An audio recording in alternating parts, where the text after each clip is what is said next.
Hi, my name's Jose Flores, and this is my social justice video blog. So, my own personal golden rule of counseling is that I always meet the client where they're at, meaning that I understand that not all my clients will be fully committed to change or resolving their issues, but I will still be with them every step of the way until they are ready. One thing I've learned to do is always advocate on my client's behalf, regardless if in doing so it kind of bothers those in supervisory or directorial positions. I've bumped heads with some folks in the past, and when I felt they weren't meeting our clients' needs, and sometimes only viewing them as dollar signs.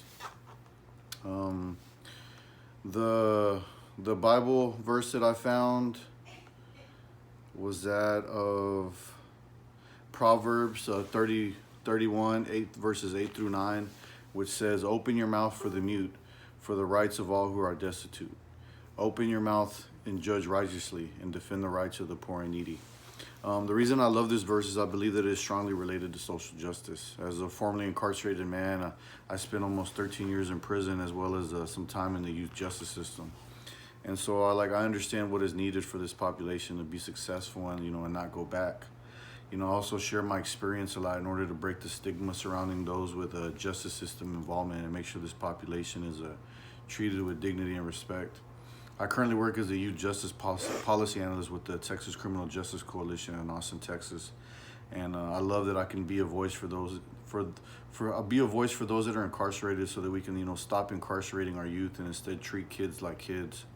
Unfortunately, Texas still seems to be stuck in the tough on crime era and treating kids as super predators.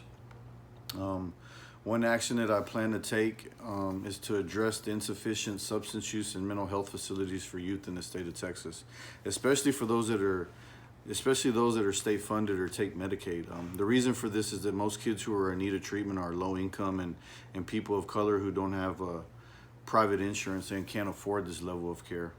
In the city of San Antonio, Texas, where I live, if there was a youth with no insurance, not even Medicaid, who meets the criteria for a substance use disorder and is in need of residential treatment, there's only one or two places in the state of Texas that I could refer this child, and that's if they had a bed open.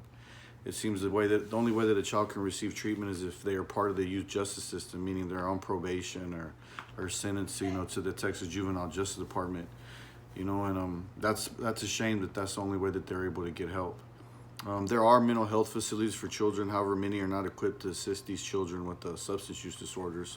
One of the main things that I want to do is that I also am determined to become trained in EMDR therapy, which is eye movement desensitization reprocessing, as this is a therapy that I've participated in, and I hope to be able to provide this to youth who have experienced adverse childhood experiences and who could normally not afford this type of therapy.